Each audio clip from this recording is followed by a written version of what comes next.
Abra sua Bíblia comigo lá em Efésios capítulo 3, a partir do verso 1.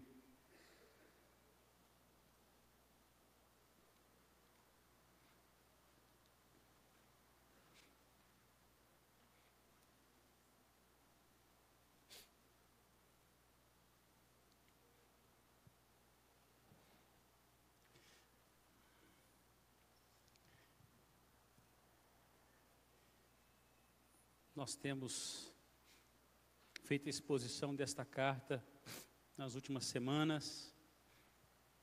O tema principal aí desses 3 primeiros capítulos, e hoje nós vamos chegar até a metade, com a graça de Deus aí do 3º capítulo, é a nossa alta posição em Cristo Jesus. Nós, como crentes, devemos entender onde Deus nos colocou em Cristo, nós que estávamos mortos em nossos delitos e pecados, onde Ele nos posicionou em Cristo Jesus. Em Cristo somos, sem Cristo nada somos. Em Cristo tudo, sem Cristo nada, nada. No capítulo 1 ele trata aí das bênçãos, das riquezas que o Deus Pai, Deus Filho e Espírito Santo nos outorgou, para falar da obra do Pai, do Filho, do Espírito Santo. Ainda no capítulo 1, do versículo 15 a 23, Paulo nos ensina a orar uma oração diferenciada, orar por valores superiores. Nos ensina que Cristo precisa ser formado em nós, para que nós possamos orar segundo a vontade do Senhor Jesus. No capítulo 2, ele começa falando da graça, da salvação pela graça, mostra o que nós éramos sem Cristo, o que nós somos em Cristo, e qual o propósito dessa salvação pela graça em Cristo Jesus. Falamos no domingo último, aí no capítulo 2, já do 11 a 22, da obra de Cristo em nós, o que de fato somos em Cristo, tratando da unidade de judeus e gentios em Cristo, das grandes verdades que Paulo trata sobre sermos corpo, ou seja, um organismo vivo, e uma estrutura, um edifício em Cristo e com Cristo. E agora Paulo vai tratar aí de esclarecer algumas verdades. Então diz assim, o capítulo 3, de 1 a 13, por esta causa eu, Paulo, sou prisioneiro de Cristo Jesus, por amor de vós, gentios. Se é que tendes ouvidos a respeito da dispensação da graça de Deus, a mim confiada para vós outros. Pois segundo uma revelação me foi dado conhecer o mistério, conforme escrevi há pouco, resumidamente. Pelo que, quando ledes, podeis compreender o meu discernimento do mistério de Cristo, o qual em outras gerações não foi dado a conhecer aos filhos dos homens, como agora foi revelado aos seus santos apóstolos e profetas no Espírito, a saber que os gentios são co-herdeiros, membros do mesmo corpo, co-participantes da promessa em Cristo Jesus por meio do Evangelho, do qual fui constituído ministro, conforme o dom da graça de Deus a mim concedida, segundo a força operante do seu poder. A mim, o menor de todos os santos, me foi dado esta graça de pregar aos gentios o evangelho das insondáveis riquezas de Cristo e manifestar qual seja a dispensação do mistério, desde os séculos oculto em Deus, que criou todas as coisas, para que pela igreja a multiforme sabedoria de Deus se torne conhecida agora dos principados e potestades nos lugares celestiais, segundo o eterno propósito que estabeleceu em Cristo Jesus, nosso Senhor, pelo qual temos ousadia e acesso com confiança, mediante a fé nele. Portanto, vos peço que não desfaleçais das minhas tribulações por vós, pois nisso está a vossa glória. Convido você a abaixar a sua cabeça nesse momento, onde você está, você orar ao Senhor. Peça que o Espírito Santo abra o seu coração para a voz do Senhor nesta noite, em nome de Jesus.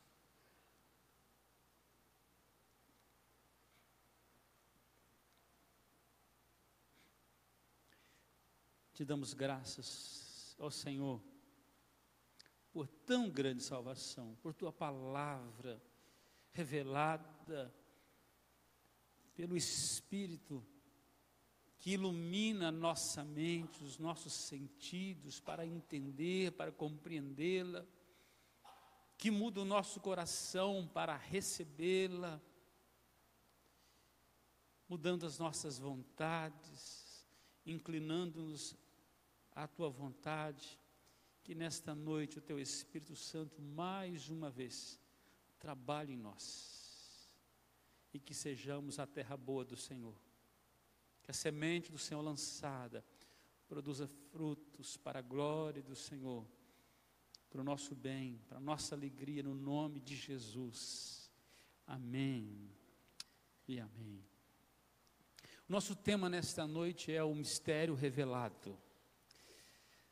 Agora, nesta porção de texto, Paulo passa a esclarecer, explicar duas grandes revelações que ele recebeu do próprio Senhor Jesus. A primeira é que a igreja é um organismo vivo. Ele já começou a tratar disso no capítulo anterior. Não é um povo que Deus manifesta, mas agora é um povo em quem Deus habita. Organismo vivo. A igreja do Senhor Jesus é um corpo orgânico, ativado pela vida de Cristo, o cabeça e quem dirige todo o corpo, ou seja, toda a igreja, que morreu pela igreja, que ressuscitou pela igreja, que voltará para buscar o seu corpo, a sua igreja. Ele que é o dono e o salvador da igreja. Esse é o assunto presente em todas as cartas do apóstolo Paulo, quando ele está preso em Roma. As cartas que ele vai enviando às igrejas, esse é o conteúdo que está em todas elas. Um dos mistérios que Paulo revela é a vida orgânica da igreja, o corpo de Cristo. Nunca tratado nas Escrituras até então. Paulo traz esta revelação. Conforme ministramos na semana passada, ele inclusive faz uma junção bíblica aqui, gentios e judeus, ou seja, não judeus e judeus dentro do mesmo corpo. Aqueles que nem poderiam estar juntos, em Cristo Jesus são unificados e se tornam um organismo vivo juntos. Não há mais samaritanos e judeus. O Evangelho é Jerusalém, Judéia, Samaria e os confins da terra. O Espírito Santo desce e sai varrendo a terra, transformando vidas. O escritor do Apocalipse, João, registra as palavras do Senhor Jesus. E a visão que ele tem é que no céu há povos de todas as tribos, línguas e nações. Há um povo santo. A segunda revelação que Paulo esclarece, explica, dessas grandes que ele recebeu, é o próprio Evangelho. As boas novas de salvação através da morte e ressurreição do Senhor Jesus, começando na obra da encarnação, o qual é o verdadeiro Evangelho, Jesus, a boa nova do céu. Esse assunto era o mistério maior oculto em Deus, o Evangelho. E Paulo vai tratar desse tema em pelo menos 4 das suas cartas, Romanos, 1 e 2 Coríntios e Gálatas. Paulo vai tratar da boa nova, do Evangelho, o mistério escondido, oculto, revelado. Qual é o resumo do Evangelho? Jesus. Ele é a boa notícia de Deus. Agora, amados, voltando ainda mais para o ponto mais alto desta primeira divisão, desta epístola, quando Paulo nos coloca no seu escrito aqui, numa alta posição em Cristo, nós que estávamos afastados, e às vezes nós andamos como crentes aí cabisbaixos, negativistas, não entendemos, não conhecemos, negamos a obra da graça. Olha, nós precisamos sempre estar muito bem, porque o nosso chefe está comandando todas as coisas. O nosso rei é rei dos reis. O nosso Senhor é Senhor dos senhores. O nosso médico é o médico dos médicos. É o que começa e termina todas as coisas. Tudo começa nele e termina nele. E quando tudo termina, ele pode dar um alfa no nosso ômega. Ele pode começar todas as coisas. Mistério revelado. Assim, Paulo, nessa porção, ele descortina e ele explica esses grandes mistérios. Em primeiro lugar, Paulo descortina e explica a mordomia da graça de Deus. Esse é o primeiro descortinar desse texto. Esse aqui é o mistério da igreja na qualidade de corpo de Cristo. Dos versos 1 ao verso 6 dessa porção, e você vai acompanhando aí. Se eu der uma saída do texto, fique com o texto, porque nós vamos voltar nele, tá bom? Paulo começa no versículo 1, por esta causa eu, Paulo. Qual é a causa? A causa é que Jesus Cristo reuniu em seu corpo gentios e judeus, fazendo deles um corpo vivo, um organismo vivo em Cristo, e um edifício no qual Jesus é a pedra principal. Então Paulo está dizendo, por esta causa, essa causa é esse corpo criado, por esta causa. Eu, Paulo, diz ele, estou aprisionado pela igreja, pelos eleitos, por aqueles que vão receber o evangelho. O interessante da ênfase aqui, Paulo diz assim, eu, Paulo. Por que ele cita o nome dele no meio desta carta? É para dar seriedade, a importância daquilo que ele viria falar em seguir. Olha, é eu que estou dizendo, gente. Você precisa entender que não apenas escrevi a carta, mas eu estou enfatizando o que eu estou ensinando, a revelação que Jesus me deu.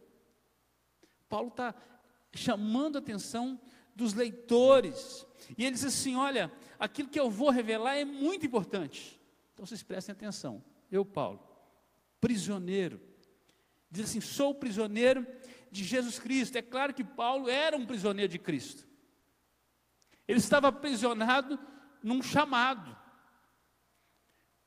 de Deus.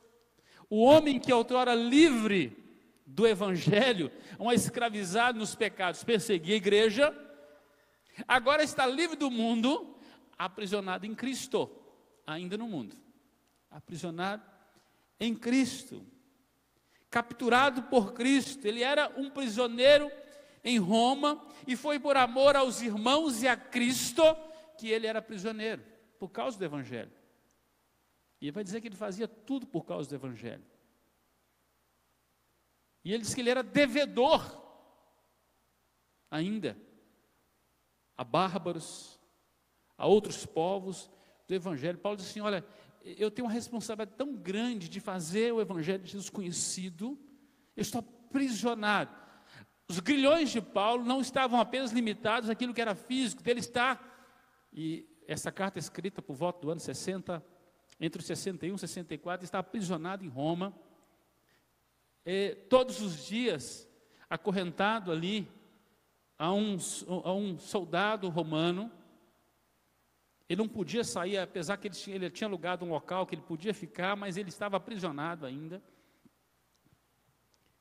Ao mesmo tempo que Nero mantinha Paulo sob prisão, Paulo era livre para falar do evangelho da graça do Senhor, sem Wi-Fi, sem WhatsApp, sem Facebook, sabe? Sem e-mail, sem telefone.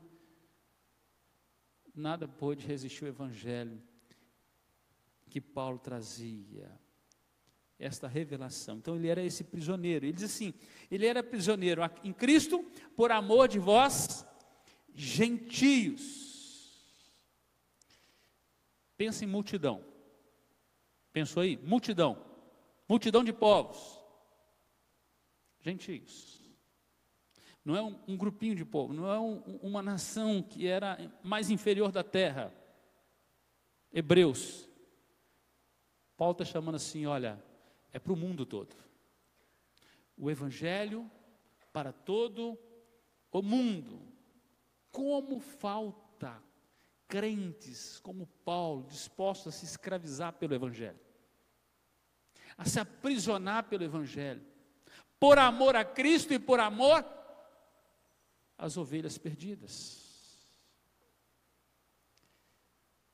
Como temos dificuldade de amar os perdidos, meus irmãos, de nos aprisionar ao evangelho por amor a Cristo, por amor aos que estão perdidos sem Cristo. Paulo nos dá uma lição de sofrimento pelo evangelho, se escraviza para levar as boas novas a outros povos.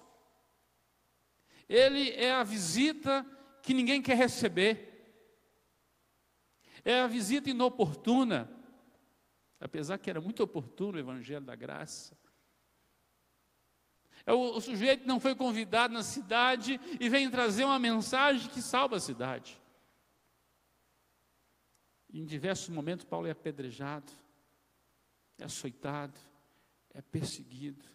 Então esse apóstolo tem tudo isso em mente quando escreve. Apesar de estar nesse momento preso. Paulo foi especificamente o apóstolo dos gentios ou das multidões por ordem do próprio Senhor Jesus. Lá em Romanos 15:16 a ordem é essa: para que eu seja ministro de Cristo Jesus entre os gentios, no sagrado encargo de anunciar o evangelho de Deus, de modo que a oferta dele seja aceitável, uma vez santificada pelo Espírito. Então, ele é o homem chamado para levar o evangelho para os não judeus, as multidões. Somos convidados com Paulo hoje a olhar para os campos que estão brancos e dizer: eu quero ser o mordomo da graça de Deus. Eu quero ser o mordomo. Diz o texto, ele continua, versículo 2: se é que tendes ouvido a respeito da dispensação da graça. Interessante que nós vamos usar essa palavra 2 vezes no texto. Dispensação. Esse é a respeito disso que Paulo está dizendo que o povo estava ouvindo. A palavra aqui é mordomia, que significa aqui no grego economia, é mordomia, aquele que administra uma casa, aquele que recebe um depósito, uma propriedade de um senhor para administrar. A mensagem da graça foi um depósito sagrado entregue a Paulo, e que ele precisava agora entregar, levar adiante. Esse é o evangelho que também recebemos. Esse é o mesmo depósito. Esse depósito que ele precisava revelar aos gentios, e ele era o mordomo. Todos nós que recebemos um dia Cristo, recebemos a boa mordomia. O que se requer do mordomo é que ele seja encontrado fiel. Fiel. Dispenseiro, que é a palavra. Seja encontrado fiel. Fiel em quê? Em entregar a quem de direito o depósito que você recebeu. Não é para guardar o depósito. É para fazer aquilo que foi depositado na sua conta, multiplicar na vida de outras pessoas. Sejam dons, talentos, ou a essência maior que é o próprio Evangelho. O próprio Evangelho. Foi então um presente destinado aos gentios, do qual Paulo tinha um privilégio de entregar. Esse era o presente da graça de Deus. Esse é o presente que nós carregamos diariamente e devemos entregar. Qual é o problema da igreja brasileira? Reteve o presente. Guardamos o presente. Nos transformamos em crentes salvos e sossegados. Tá bom demais, eu já recebi. Interessante que o evangelho atravessou as fronteiras, atravessou um oceano. Teve um americano que veio para cá, viveu 8 anos, sofrendo as nossas malárias e maus tratos brasileiros, teve que aprender a duras custas a nossa língua, a nossa cultura, para deixar o evangelho aqui. Ele poderia ser o almofadinha do evangelho e ter ficado por lá mesmo. Mas há 158 anos atrás, esse homem veio para o Brasil e trouxe o evangelho, morreu aqui 8 anos depois. Primeiro perdeu sua esposa, deixou uma filha que não teve filhos, acabou a sua herança. Na verdade, só de presbiteriano ele deixou 1 milhão aqui. Simon. Mas o evangelho que chegou na América saiu da Europa. O que chegou na Europa saiu de Jerusalém, passou por um avivamento, chegando através do apóstolo Paulo, subiu Espanha e chegou no centro da Europa. Você sabia disso? É porque alguém foi fiel depositário. Recebeu, não reteve. Não reteve. Diz o apóstolo Paulo ainda: a mim confiada para vós outros, não foi dado para que ele guardasse, mas para que ele passasse adiante, particularmente aos povos, aos gentios.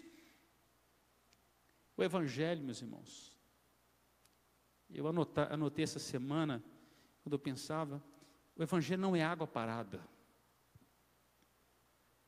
Preste atenção, o evangelho não é água parada. Se o evangelho parou na sua vida, então não é evangelho. Você não recebeu, não entendeu, não conheceu, não entendeu onde Cristo te colocou. A alta posição que você tem em Cristo, de embaixador. O evangelho não é água parada.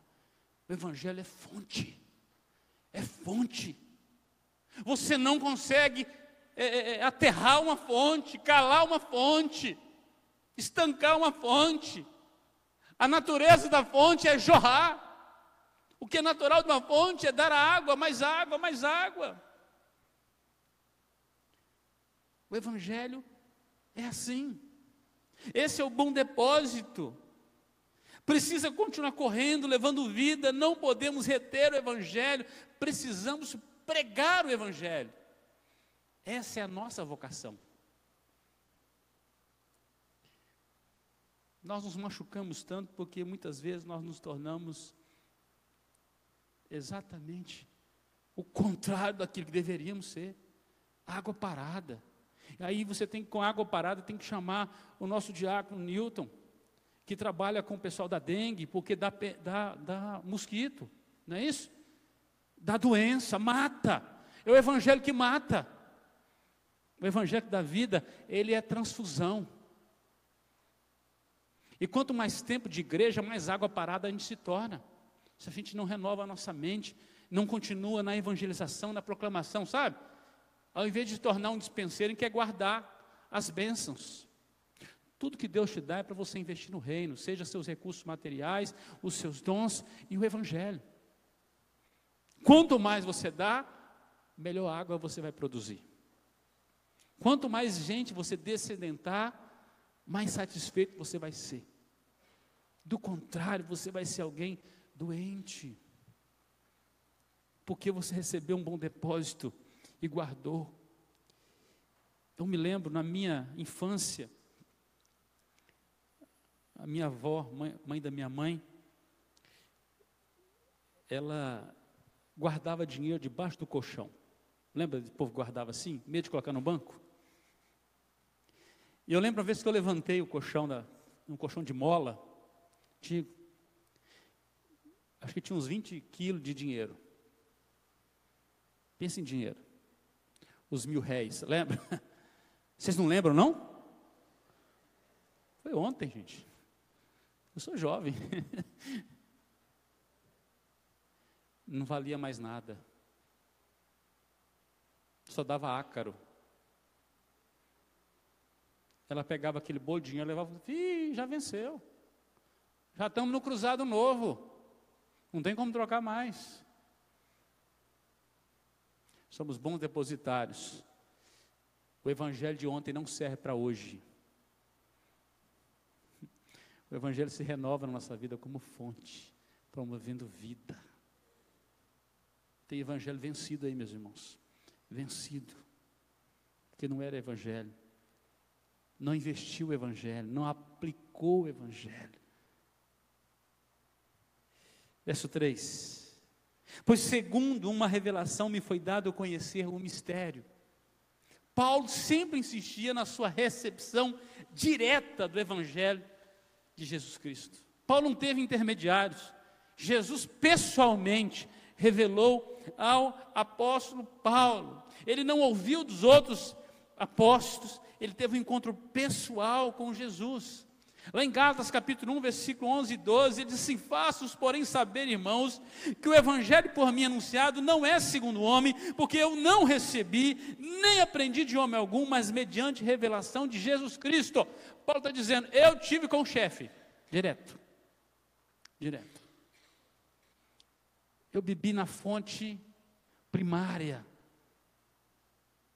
a fonte que não para de jorrar vida. É lá que eu bebi, o mistério que eu passo a revelar, o próprio Cristo. Interessante que de todos os apóstolos, Jesus escolheu o nascido fora de tempo,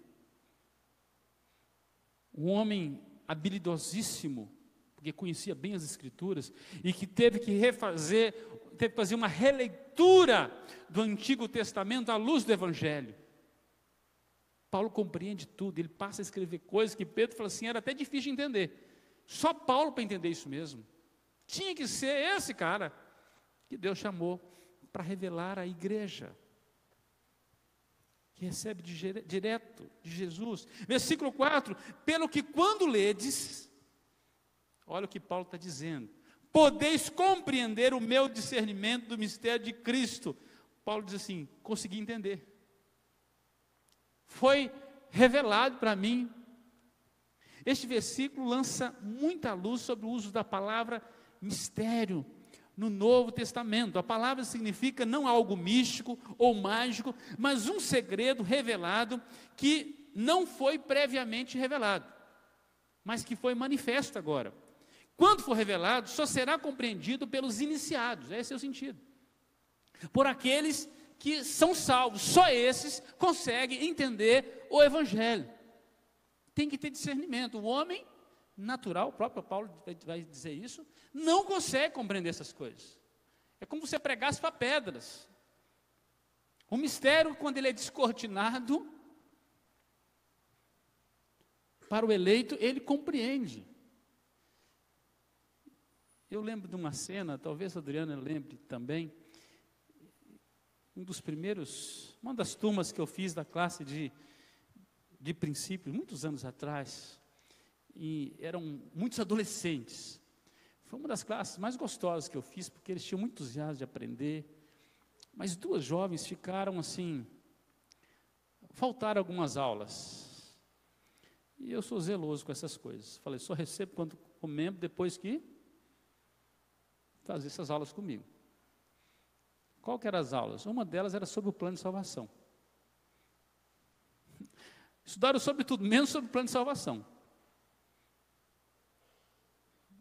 E aí, marquei na minha casa, na mesa da sala, e eu estava ali explicando, abrindo os textos da palavra, de repente as duas jovens começam a chorar convulsivamente. E eu falei, gente, eu falei alguma coisa que ofendia as meninas.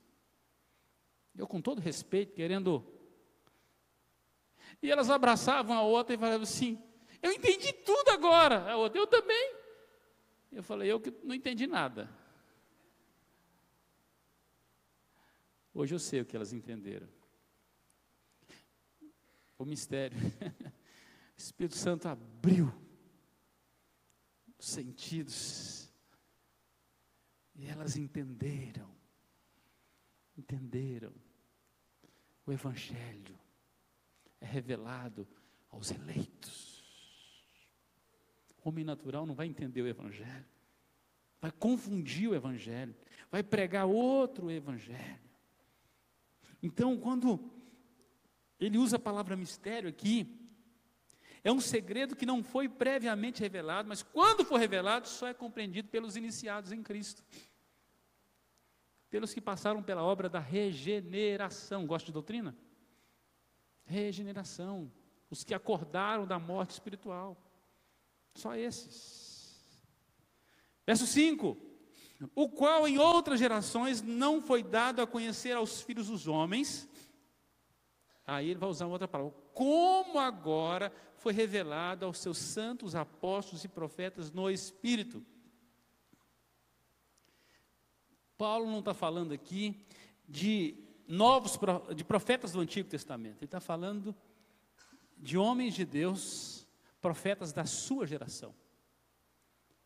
Esses homens receberam, compreenderam e anunciavam o Evangelho, porque os antigos profetas mesmo não entenderam, a revelação era progressiva, eles estavam, alguns no meio do processo revelacional ainda.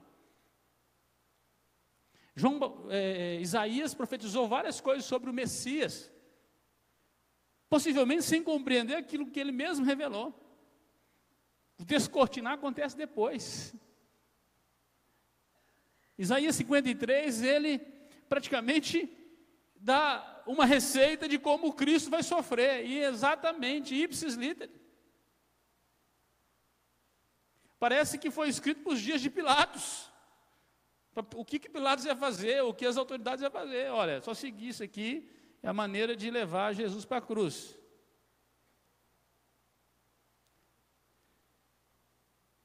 Possivelmente não compreenderam muitas coisas que eles mesmos escreveram. Revelaram e não tinham conhecimento pleno, era pela fé no Senhor, fé nas promessas e coisas que iriam.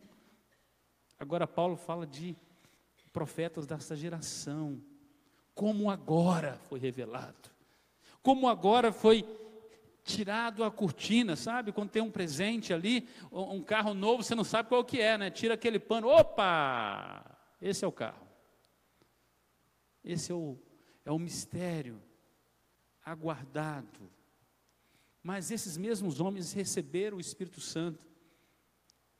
Lá na segunda carta de Pedro, capítulo 1, verso 20 a 21,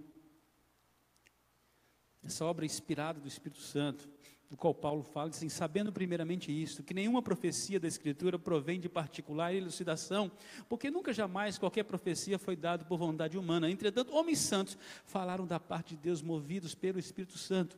Esses não são profetas do Antigo, são profetas do Novo Testamento contemporâneos, homens de Deus, levantados naquela geração para ser boca de Deus. Boca de Deus. Hoje nós temos profetas, não para trazer uma nova revelação, mas para pregar a revelação do Senhor, para expor a revelação, para serem boca de Deus, para dizer o que Paulo disse, para anunciar, para descortinar aos corações. Então podemos dizer que nós temos profetas hoje, temos apóstolos hoje, pedras lançadas longe, apóstolos, gente que sai para plantar campos longínquos, onde a igreja não podia ir, é como se a igreja tivesse jogado uma pedra, apóstolos, entenda aí, apóstolos, quando nós mandamos um missionário para fundamentar uma igreja em algum lugar, um apóstolo, no sentido de fundamento, de alguém que vai com uma pedra que é lançada pela igreja para nascer um novo edifício, uma nova igreja. Profetas, aqueles que interpretam e sopram as Escrituras ao coração do povo. Verso 6, a saber que os gentios são co-herdeiros, membros do mesmo corpo e co-participantes da promessa em Cristo Jesus por meio do Evangelho. Esse era um dos mistérios que precisava ser entendido, como pregamos domingo passado. Judeus e gentios num só corpo, unidade no corpo de Cristo, ambos ligados, salvos em Cristo, parte do propósito de Deus, coparticipantes, não dependentes dos judeus, dependentes de Cristo.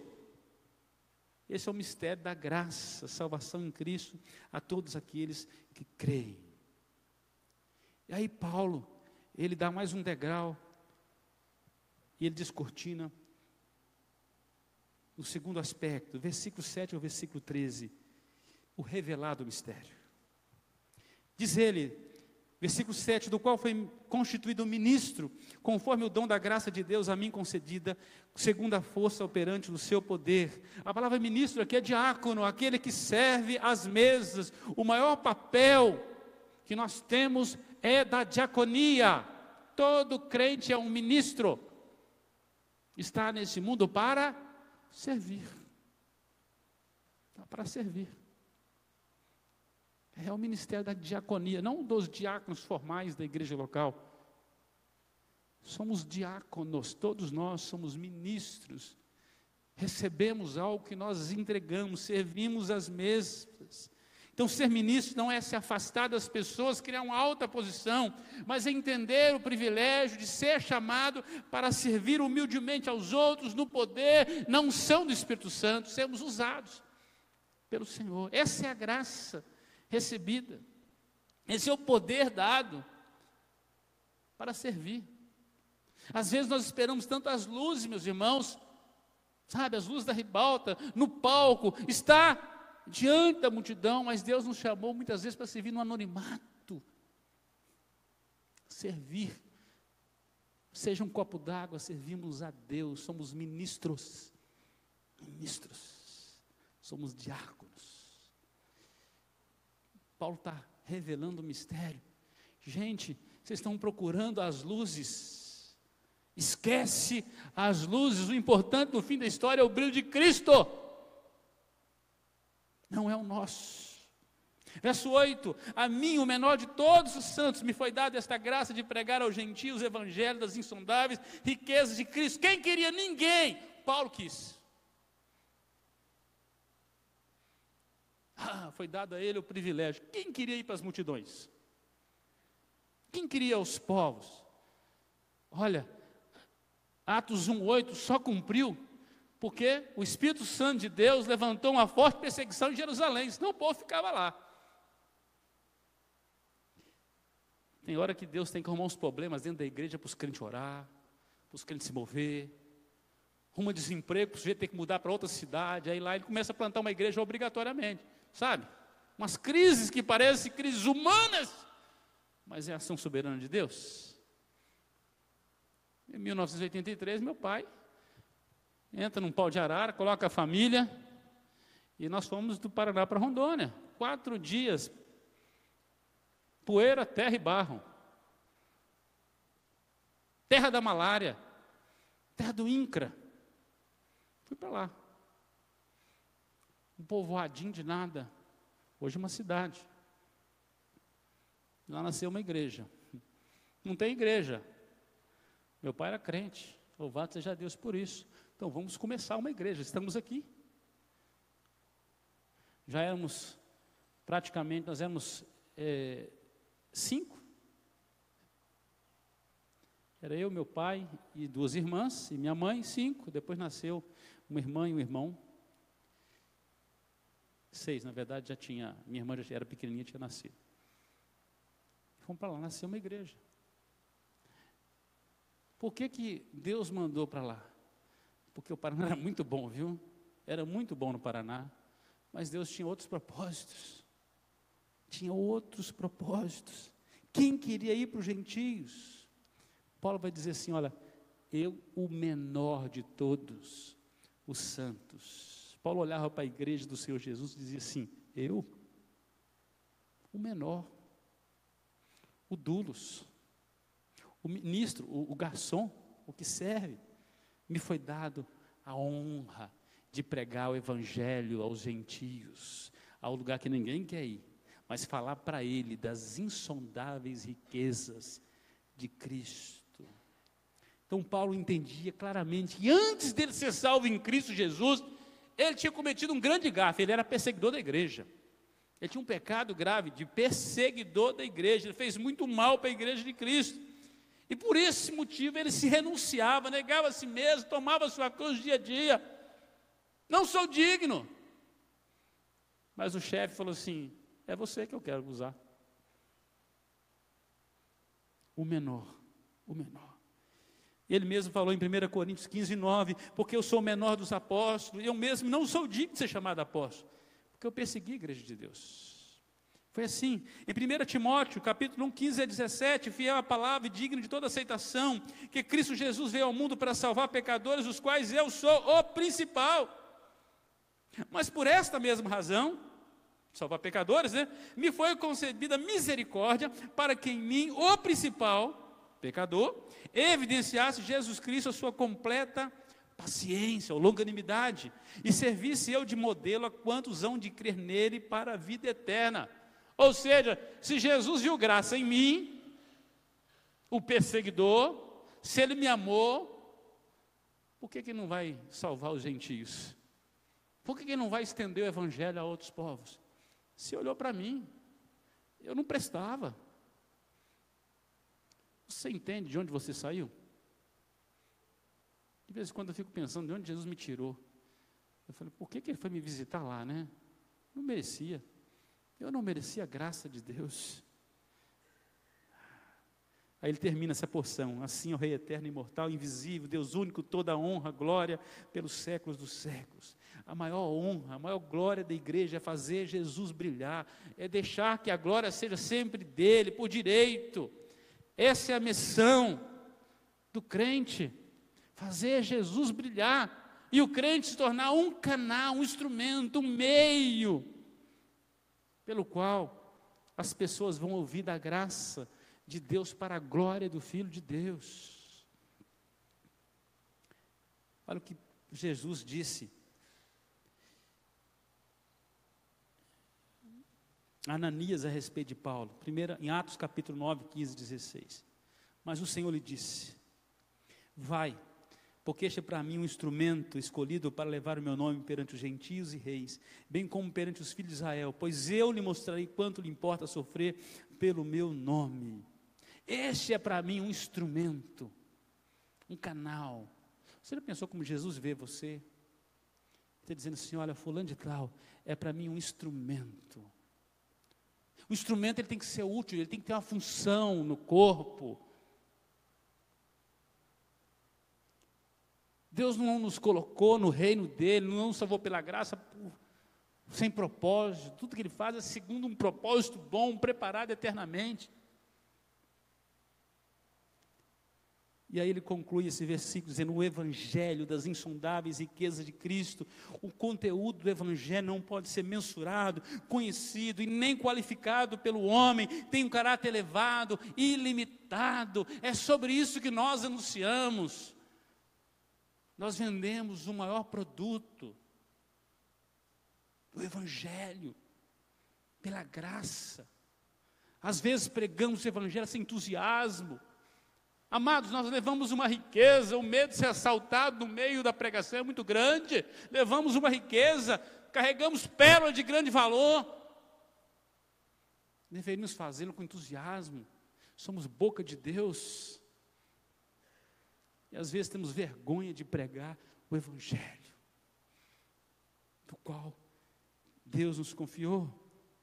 Verso 9: e manifestar qual seja a dispensação do mistério, desde os séculos oculto em Deus, que criou todas as coisas. Manifestar o sentido de lançar luz, clarear, tornar evidente sobre o que é dispensação do mistério. Paulo utiliza aqui novamente a palavra dispensação. Lembra que eu falei no início? Primeiro, ele tratou como mordomia. A palavra dispensação, mordomia, ou economia. Agora, ele vai usar um outro termo, koinonia, para a mesma palavra. O que é koinonia? Oi? Comunhão. Interessante, né? No mesmo texto, Paulo utiliza a palavra oikonomia para falar de administração, de mordomia cristã. E depois, ele usa o mesmo termo, mas com outro sentido, de comunhão. tomar parte. O que estava oculto em Deus, guardado às 7 chaves dos céus, foi comunicado a nós, foi manifesto. Agora tomamos parte do Evangelho, não há mais mistério, agora a comunhão, temos a boa nova, aleluia. Paulo vai dizer, olha, somos dispenseiros do que estava oculto em Deus para ter comunhão com o Evangelho, participar do Evangelho, fazer o Evangelho conhecido, exalar um bom perfume. É assim que o anjo do Senhor falou em Lucas 2, 10 e 11. O anjo, porém, lhe disse: não temais, eis que vos trago boa nova de grande alegria, o qual será para todo o povo. É que hoje vos nasceu na cidade de Belém, ou na cidade de Davi, o Salvador, que é Cristo o Senhor. Aleluia, eu sou participante do Evangelho. Outro nível, meu irmão, em Cristo Jesus. Verso 10, para que pela igreja a multiforme sabedoria de Deus se torne conhecida agora dos principados e potestades dos lugares celestiais. Multiforme sabedoria de Deus, pensa em muitas cores, Deus gosta de variedade, esta é a igreja. De maneira sábia, Deus trabalha cada detalhe, em cada lugar, em cada possibilidade. Deus não coloca a igreja dentro de uma caixa, Ele não põe o evangelho dentro de uma caixa. O evangelho é multicultural, alcança qualquer pessoa em qualquer lugar, muda a cultura, muda a pessoa, muda a vida. Por isso nós pregamos o evangelho a qualquer um, em qualquer lugar, em toda circunstância. É o rico, o pobre, o pardo, o amarelo, o branco, o negro, o índio, o chinês, o coreano, o africano, qualquer um, todos precisam ouvir desse evangelho como um todo, da graça de Deus. E ele diz assim, olha, Deus agora tornou isso conhecido, não somente da igreja, mas dos principados e potestades. Por que é difícil pregar o evangelho? Porque Satanás não quer que você pregue o evangelho. Ele odeia o evangelho. Ele odeia que você pregue o evangelho. Ele quer que você se cale, que você seja um crente que recebe e cala. Ele não quer que você abra a sua boca e proclame. Os principados e potestades estão sabendo da salvação em Cristo Jesus a todos os povos, nos lugares celestiais. É a 4ª vez nessa carta que Paulo usa esse termo. Ele está dizendo, olha, os seres celestiais estão observando a igreja, vendo a igreja, o desdobrar da sabedoria de Deus, está vendo o que foi revelado. O mundo espiritual está ativo. Anjos bons e maus estão evidentemente admirados com a operação de Deus, quando Ele redime homens e mulheres. A obra da salvação deixa os seres celestiais estupefatos, admirados, assustados com a tamanha graça de Deus. Como pode? A Bíblia diz que os anjos queriam pregar o evangelho. Deus confiou à igreja. Por que não manifestamos tão profunda gratidão, entusiasmo, admiração como tem nos seres celestiais?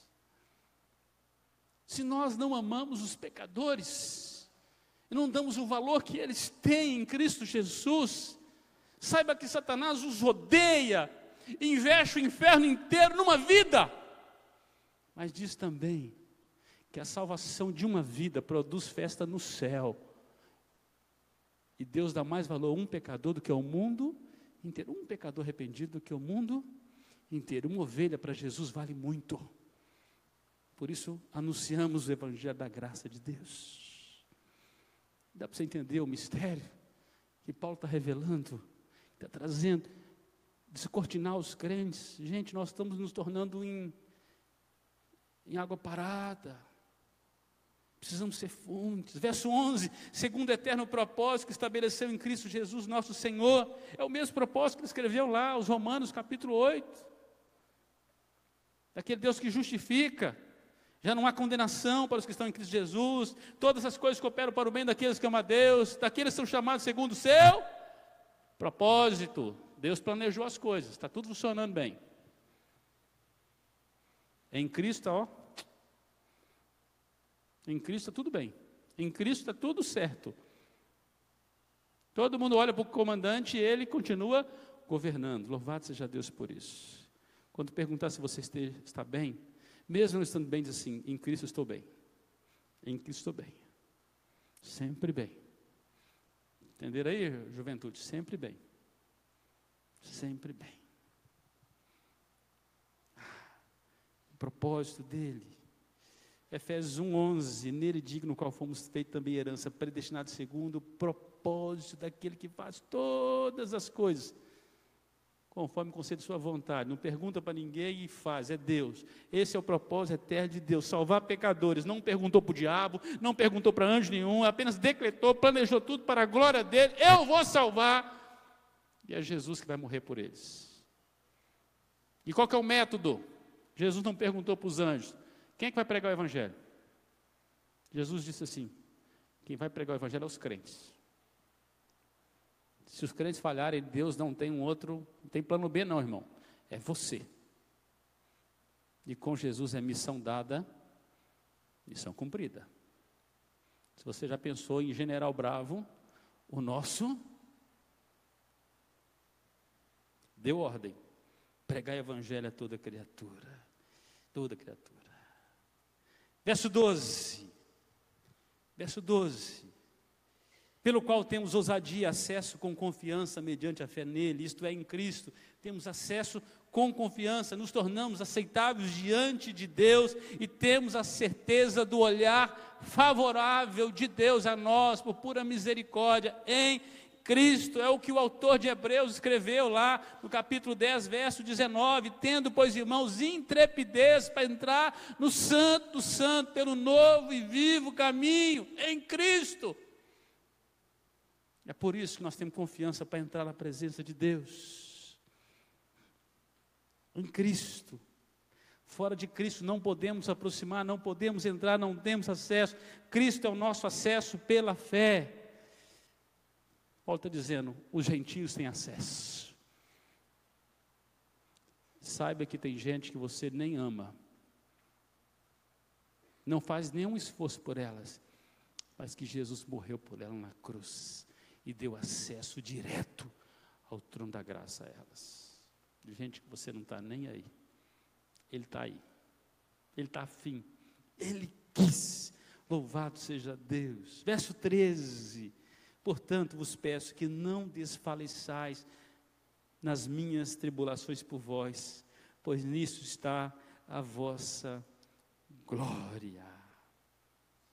Paulo faz uma oração, uma súplica aos seus leitores, que não fiquem desanimados diante da prensa, do aperto, da aflição, da tribulação, dos grilhões, da prisão que ele sofria, por amor do evangelho. Porque ele dizia assim: olha, a salvação de vocês depende da minha prisão. Estou aprisionado a Cristo. Isso é a glória de vocês. É o evangelho continuar fluindo. A nossa glória, meus irmãos, é que alguém nos trouxe o evangelho. Alguém descortinou para nós um dia.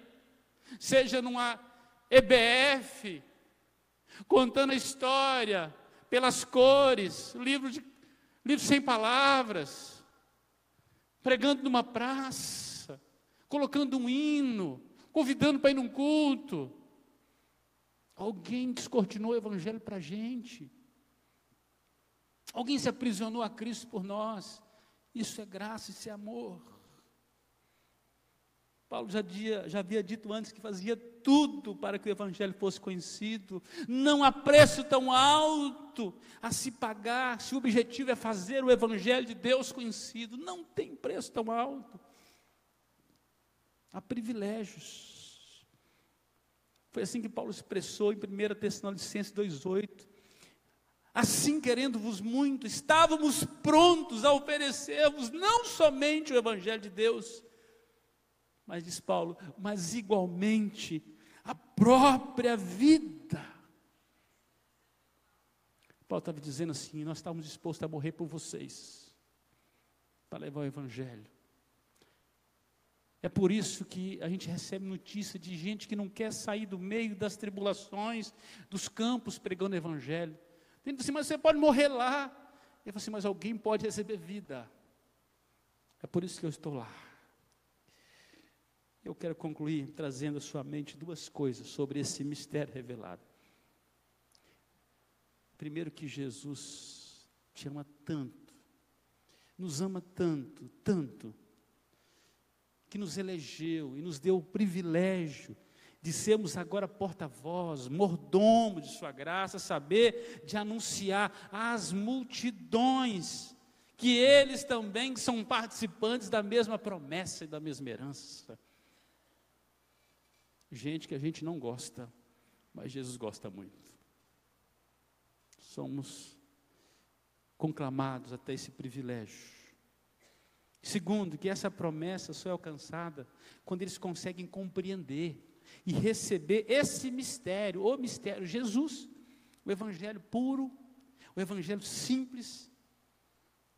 E só podem receber através da igreja, a multiforme graça de Deus, através de você que é crente, é o canal que Deus usa. Por fim, não há preço tão alto a se pagar pelo evangelho. O evangelho da graça, de fazê-lo conhecido, não há preço tão alto. Nunca ache que está alto demais o preço que você está pagando. Não seja um prisioneiro do mundo, seja um prisioneiro de Cristo. O lugar mais alto, preste atenção nisso. Se você tem almejado lugares altos, eu sei que a gente tem sonhado com lugares altos. O lugar mais alto que você pode estar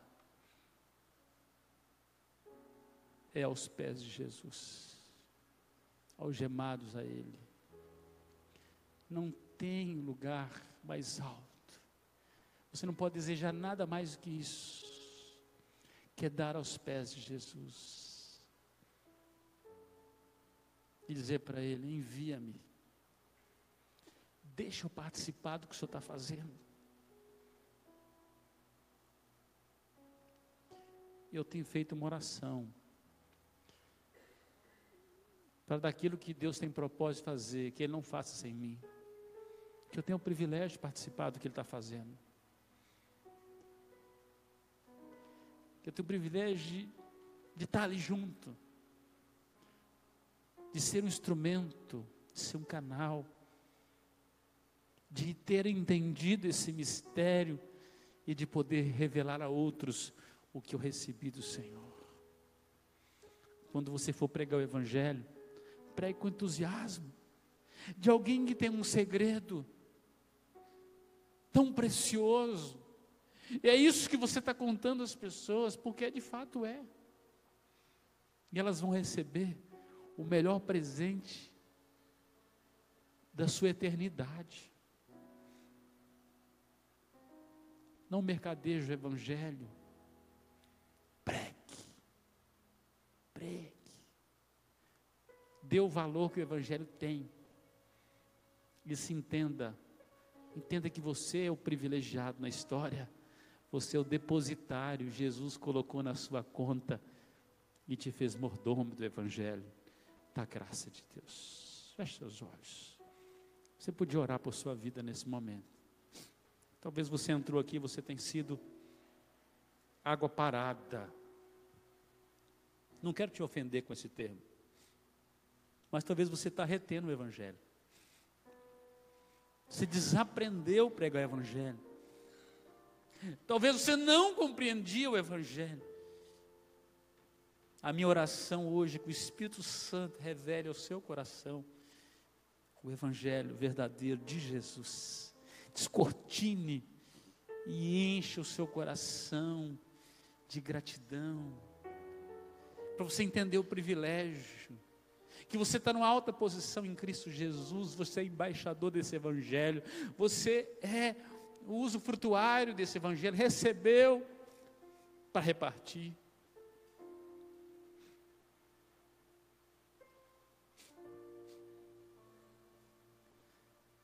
Pai, nós queremos te agradecer, porque não merecemos, mas o Senhor nos confiou o Evangelho. Obrigado, porque um dia o que estava oculto em Ti foi revelado. Obrigado pelo Teu Espírito Santo que abriu a nossa mente para entender as verdades do Teu Evangelho e fez-nos ver grande salvação. Senhor, dá-nos entusiasmo, como o Senhor deu ao apóstolo Paulo, para pregar o Evangelho, para anunciar o Evangelho das insondáveis riquezas de Cristo Jesus, de levarmos riquezas às multidões miseráveis, de levar comida aos famintos, ó Deus, de levar água aos sedentos, Senhor, de levar paz àquele que está atribulado, Senhor, de levar cura àquele que está enfermo, Senhor. Senhor Jesus, de ressuscitar aquele que está morto, de profetizar ossos secos, e Deus, e o Senhor promover vida no nome de Jesus, pelo poder do Teu Espírito, Senhor. Usa-nos, Senhor, usa-nos, Senhor, usa-nos, Senhor, aquilo que o Senhor tem para fazer, Senhor, usa-nos, Senhor. Senhor, usa-nos, ó Pai. Queremos ser ministros, diáconos, servos, que servem humildemente a ordem do nosso Senhor, servindo o Evangelho àqueles que tanto precisam dele.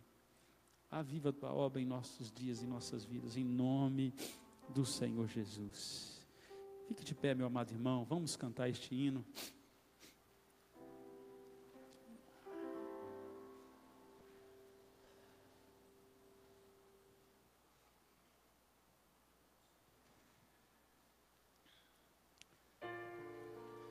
Solte seu pulmão.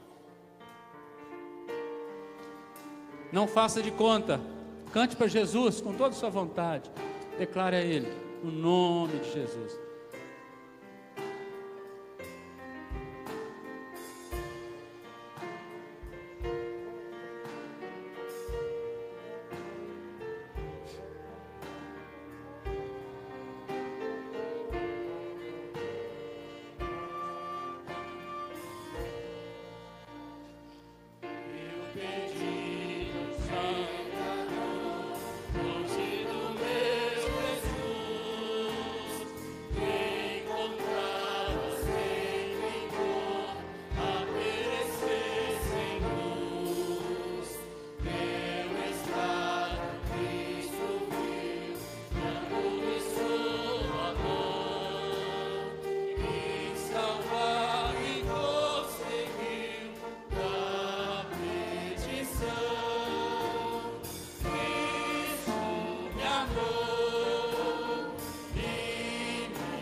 a graça do Senhor Jesus Cristo, o amor de Deus, o nosso Pai, a doce comunhão do Espírito Santo de Deus, repouse sobre nós hoje e sempre, em nome de Jesus, amém. Deus te abençoe, boa semana, meu amado irmão.